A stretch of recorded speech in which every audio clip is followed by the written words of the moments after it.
I feel like I need to pull up some of the, like, statistics that came Please, out of please. last night because it was crazy.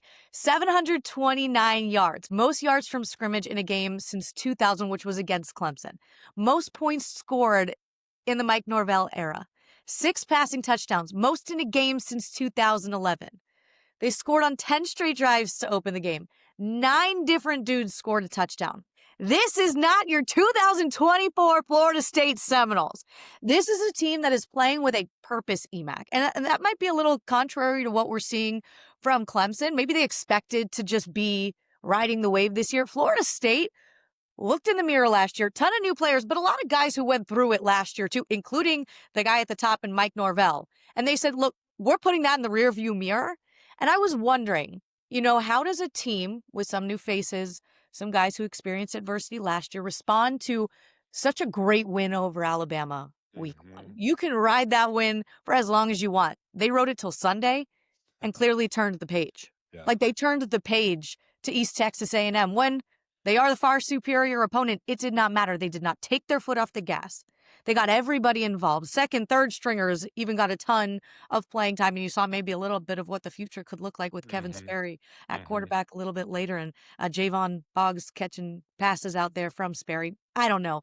But you're seeing an inspired football team. Yeah. And that is all that I was hoping for coming into this season is you wanted it to at least look different.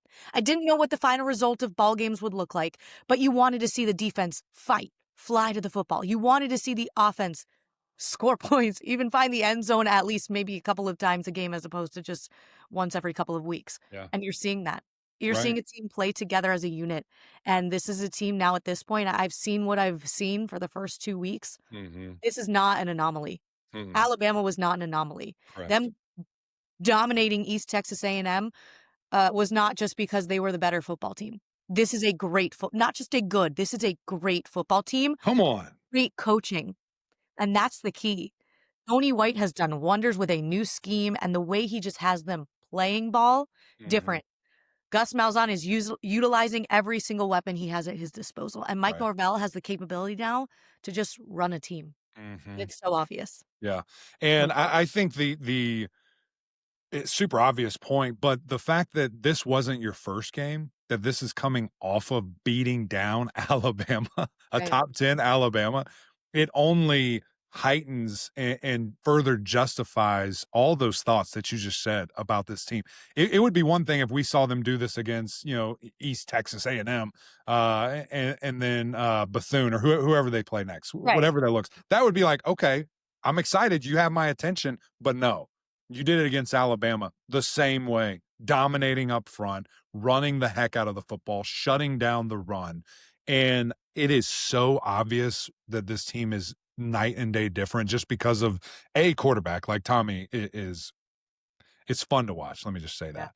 And then B, the lines of scrimmage, and then C, the fight and the dog, that you see from these guys hitting, laughing at you after they hit you, like bullying you and liking it. And that's the Noles that I played against. That's the Noles back in the 90s when they're winning championships and in the top five for a billion straight years.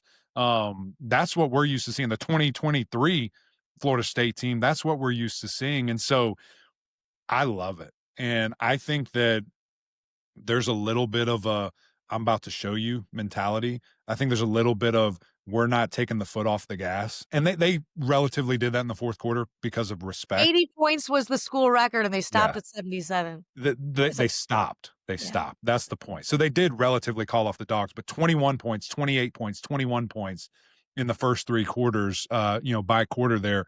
I was floored. And I thought too, like I thought the run game was impressive, and that's what Gus does, right? Like he can Right. get it going. But then the additional piece of coach through the air and being able to push those things downfield, like that's where kind of Norvell morphs into it as well.